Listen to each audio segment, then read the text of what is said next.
Bonjour et bienvenue, vous écoutez De l'huile dans les rouages, le podcast de vulgarisation dédié à l'amélioration continue. Je suis Nicolas Frébourg et pour ce 66e numéro, je vais présenter la structure HLS des normes. Qu'est-ce que c'est que ce truc ? Eh bien, vous allez voir, c'est pas si compliqué.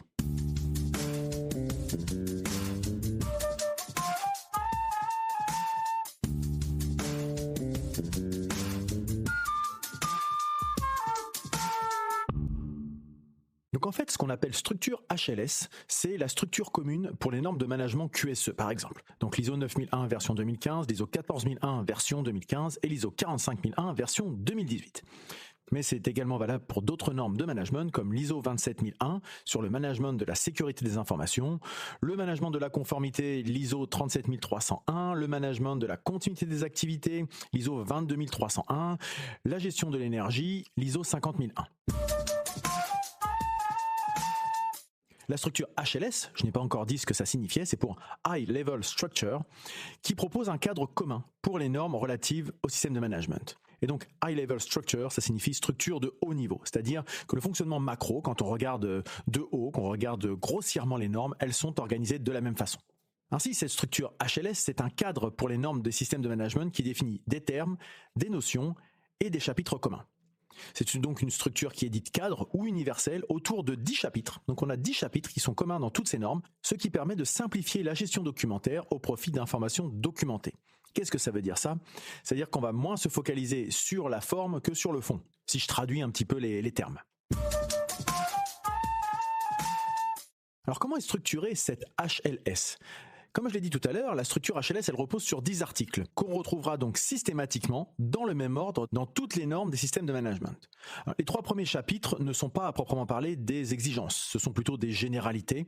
Le premier chapitre concerne le domaine d'application de la norme, le deuxième chapitre, les références normatives, et le troisième chapitre, les termes et définitions. Donc vous voyez, on est vraiment dans des généralités, on pose un cadre, on définit vraiment de quoi il s'agit, ce n'est pas là-dedans qu'on va trouver les exigences qui vont vous permettre de rentrer dans une démarche de certification.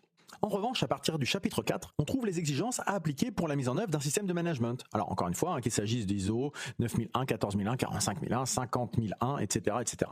Et donc, à partir du chapitre 4, on a un enchaînement chronologique basé sur le principe du PDCA. Pour revenir sur le PDCA, je vous invite à aller écouter l'épisode 4 qui était consacré. Plan, Do, Check, Act. Et donc, pour le plan, ce sont les chapitres 4, 5, 6 et 7 qui servent à planifier, à organiser finalement le système de management. Le do, la partie où on réalise quelque chose, un produit ou un service, c'est le chapitre 8. Le check, le moment où on évalue, c'est le chapitre 9 des différentes normes. Et enfin, le act, qui correspond aussi au chapitre 10 lié à l'amélioration. Donc si on rentre dans le détail, le chapitre 4 de toutes les normes de système de management concerne le contexte de l'organisme. Donc la compréhension des questions internes, externes, les besoins, les attentes des parties intéressées, pertinentes, qui environnent l'entreprise. Le chapitre 5 concerne le leadership. Donc dans le leadership, on va avoir les approches d'orientation client, l'engagement, la politique, les différents rôles, responsabilités et autorités au sein de l'entreprise. Le chapitre 6, lui, concerne tout ce qui va être relatif à la planification, les mesures qui vont être mises en place pour gérer les risques et opportunités, les objectifs de qualité, sécurité, environnement, les plans pour atteindre ces objectifs, etc., etc. Voilà, comment on se prépare, comment on se met en ordre de bataille, entre guillemets, même si le terme n'est pas très joli, mais c'est un peu cette approche-là. On ne part pas en improvisation, mais on planifie pour mieux arriver à atteindre ces objectifs. Objectifs qui doivent bien sûr correspondre à ce qu'on a vu avant, c'est-à-dire des problématiques liées au contexte de l'entreprise, dans le chapitre 4. Le chapitre 7 concerne le support, les supports plutôt, c'est-à-dire les ressources nécessaires, les compétences, les sujets de sensibilisation, de communication, d'informations documentées qu'on peut retrouver, c'est-à-dire les ressources finalement au sens large. Donc ce chapitre-là est bien sûr très important. Il faut bien, quand je parlais tout à l'heure de partir en ordre de bataille, il ne suffit pas d'être organisé. Si on part non équipé, avec une armée de 2 personnes et équipée de branches et de frondes, forcément on ne va pas faire le poids si face à nous on a des problématiques qui nécessiterait une équipe beaucoup plus étoffée et de la technologie plus avancée. Voilà, par exemple. Alors bien sûr, alors je ne sais pas pourquoi je fais des analogies guerrières, désolé, mais c'est vrai que c'est une image qui peut plus facilement parler, je pense. Le chapitre 8 concerne la réalisation des activités opérationnelles. Ce que je vous disais, c'est le do. C'est là qu'on apporte de la valeur ajoutée. C'est finalement ce qui fait le cœur d'une entreprise. Le chapitre 9 va consister à réaliser l'évaluation des performances. Donc le suivi, la mesure, l'analyse, les audits internes, la revue de direction, tous ces moments qui sont des points de passage pour se poser la question de qu'est-ce qu'on a fait, l'a-t-on bien fait, évaluons, analysons, etc., etc.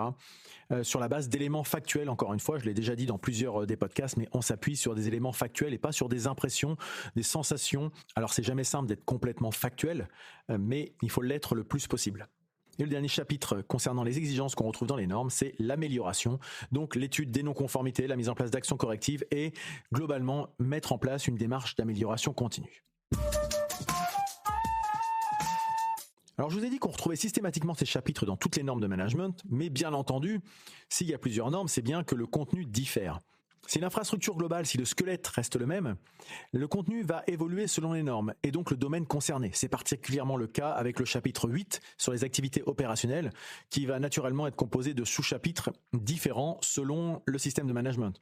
On ne va pas se focaliser sur les mêmes choses selon qu'on soit en ISO 9001 sur la qualité ou en ISO 14001 sur le management de l'environnement.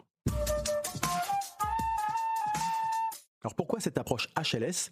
Historiquement, cette structure a été introduite par l'ISO, donc l'Organisation internationale de normalisation, pour donner aux normes de système de management une structure qui soit uniforme et un contenu de base qui soit similaire, le plus possible en tout cas. En tout cas dans son architecture macro. Et donc si on dit ça, c'est forcément qu'avant ça n'était pas le cas. Donc si vous avez connu les normes avant 2015, vous le savez certainement, c'est souvent aussi ce qui a posé des problèmes dans la compréhension et la facilitation d'appropriation de ce type de démarche. Au-delà du fait qu'il y avait beaucoup aussi de formalisme à l'époque, mais c'est surtout qu'avant, si on était certifié selon différentes normes, il fallait vraiment jouer à relier les points entre des différents textes de référence, puisque le chapitre 8.4.2 ne correspondait pas au chapitre 8.4.2 de l'autre, etc. Si on voulait retrouver des éléments communs, il fallait vraiment s'amuser à faire, vous savez, tirer les fils rouges comme dans une enquête policière pour dire ah oui, ça c'est relié à ça, etc. Et c'était vraiment compliqué, ce qui nécessitait, il y avait ce côté assez excluant pour les non experts ou au moins les non initiés, et même pour les initiés c'était pas toujours simple de se retrouver et s'assurer qu'on n'avait pas fait de doublons ou au contraire qu'on avait des trous dans la raquette. C'est toujours assez compliqué de vérifier cela. Et la première à avoir initié cette approche, cette structure, c'est l'ISO 27001, la norme de sécurité de l'information qui est apparue en 2013. C'est donc la première des normes ISO les plus importantes à avoir posé les bases de cette structure HLS. Mais clairement, ce qui a été le point de passage le plus important, c'est quand les normes ISO 9001 sur le management de la qualité et l'ISO 14001 sur le management environnemental, en 2015, ont mis en œuvre cette structure, que ça a vraiment été connu par un plus grand nombre d'utilisateurs, d'usagers et d'entreprises. Donc en 2018, c'est autour de l'ISO 45001 qui a été créé concernant le management de la santé et sécurité au travail. Ça a ajouté une norme complémentaire utilisée par le grand public qui suivait cette structure.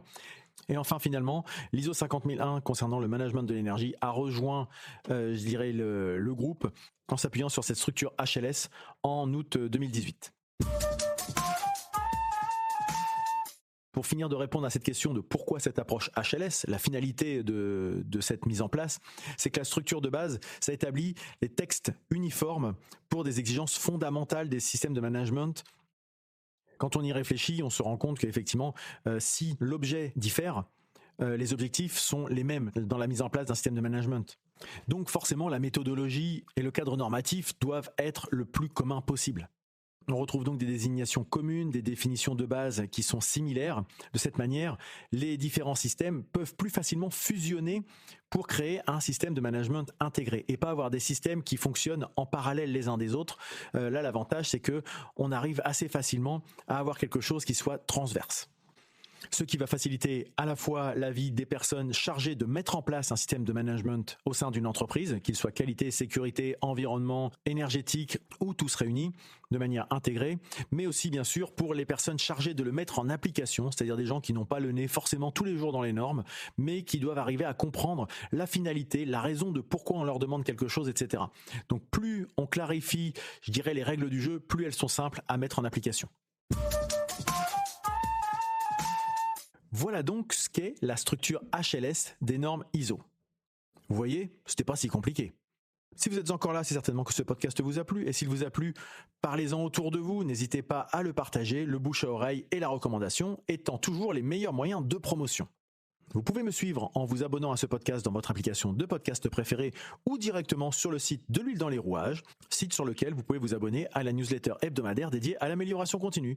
Vous pouvez me répondre, me poser des questions, compléter mes propos, voire me contredire sur les réseaux sociaux en tapant de l'huile dans les rouages ou bien sûr sur le site de l'huile dans les rouages.fr. N'hésitez pas à rejoindre le serveur Discord de l'huile dans les rouages dédié à l'amélioration continue. C'est un espace en libre accès avec divers salons pour publier des contenus, poser des questions, partager des retours d'expérience ou simplement échanger. Vous trouverez le lien dans les notes de cet épisode. Si vous voulez continuer avec moi cette discussion, on peut se retrouver sur les réseaux sociaux, sur le site web ou sur le serveur Discord. Il ne me reste plus qu'à vous souhaiter de passer une très bonne journée et je vous dis à bientôt.